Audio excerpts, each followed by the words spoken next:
Tony has been thriving. You know, when he prays with me before bed, something in that moment settles my soul. His voice is calm, his spirit still. When he holds my hand and we pray together, I can literally hear his heartbeat.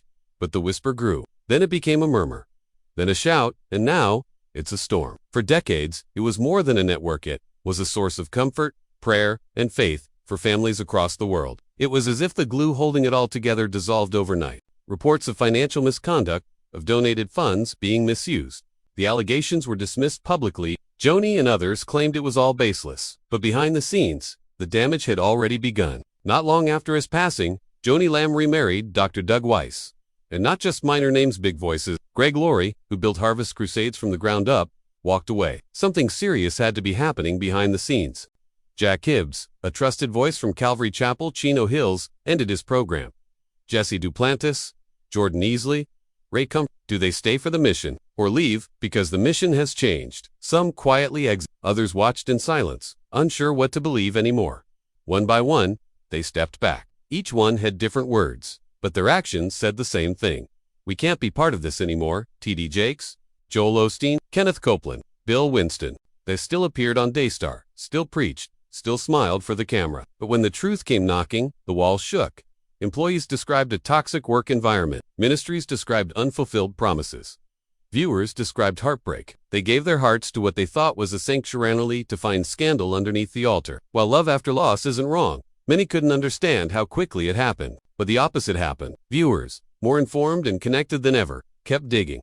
And the silence grew louder. They're not involved. It's not their place. When people cry out for truth and receive nothing, they begin to question everything. If these people can't be trusted, they asked, who can? It forced a painful question into the hearts of many. Have we idolized our leaders more than we've honored our God? And many did. Faithful families who once tuned in every Sunday now turned their backs. They counted the cost. They chose truth over television time. They chose Jesus over ratings.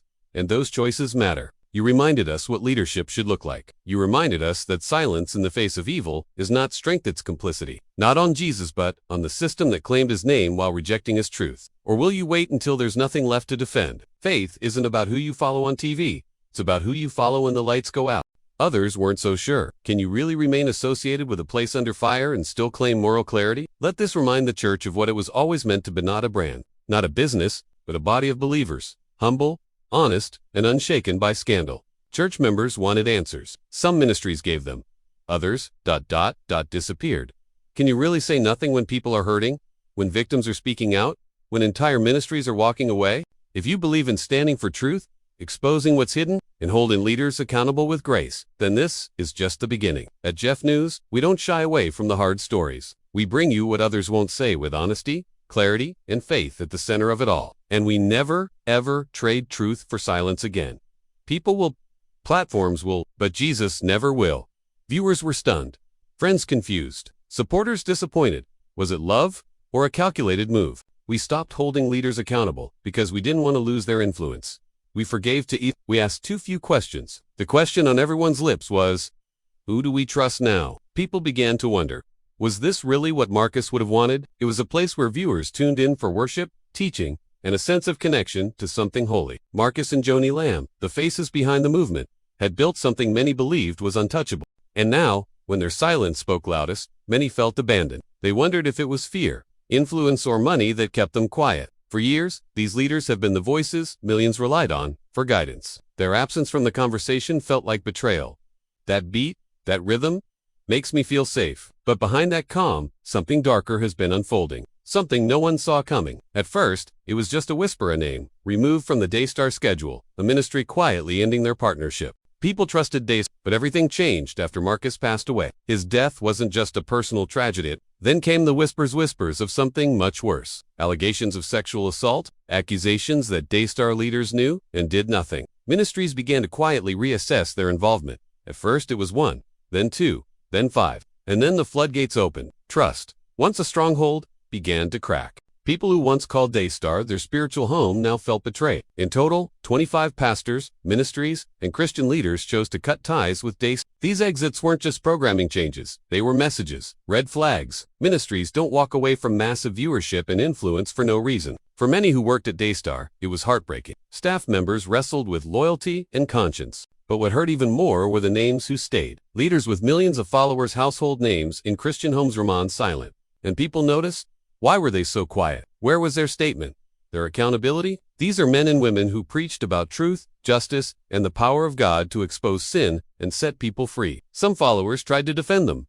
Daystar became a battlefield, not just for the truth but for the very soul of the church. For decades, the Lamb family positioned themselves as warriors of truth. People who had tithed, prayed, and wept in front of Daystar broadcasts now felt they had been part of something they never truly understood. And through it all, the silence persisted. Some leaders likely hoped that if they waited long enough, the controversy would pass, that the headlines would fade, and the audience would forget. Silence speaks. Ministries who had worked alongside Daystar for years faced backlash, even from within their own congregations. The damage wasn't just organizational, it was spiritual. Many people said it shook their faith. And that's the hardest truth. Somewhere along the way, the church traded humility for celebrity, but the Daystar controversy has brought everything into the light. Not all is lost, though some leaders did step up. Some walked away, not because it was easy, but because it was right. To those who walked away from Daystar in faith and integrity, you reminded the world that the gospel isn't for sale. For those who stayed, for those who remained silent, the questions remain. Will you speak now? For everyone watching from the sidelines, this is your wake-up call. Let this be a season of accountability. Let this be a call to rebuild. And most of all, let this remind us, Jesus never failed us. So we press on not in bitterness, but in boldness. We pray for the victims. We hold leaders accountable. Because the gospel is not entertainment, it's a calling. And it's time we answered it. If this story moved you, we are building a community that values truth over popularity, conviction over comfort, and Christ above all. So if you want to stay informed, inspired, and empowered, hit that subscribe button. Turn on the bell for real-time updates, and join us on this journey of truth, faith, and fearless journalism. This is Jeff News, where the light shines in the darkness, and the truth is never silent.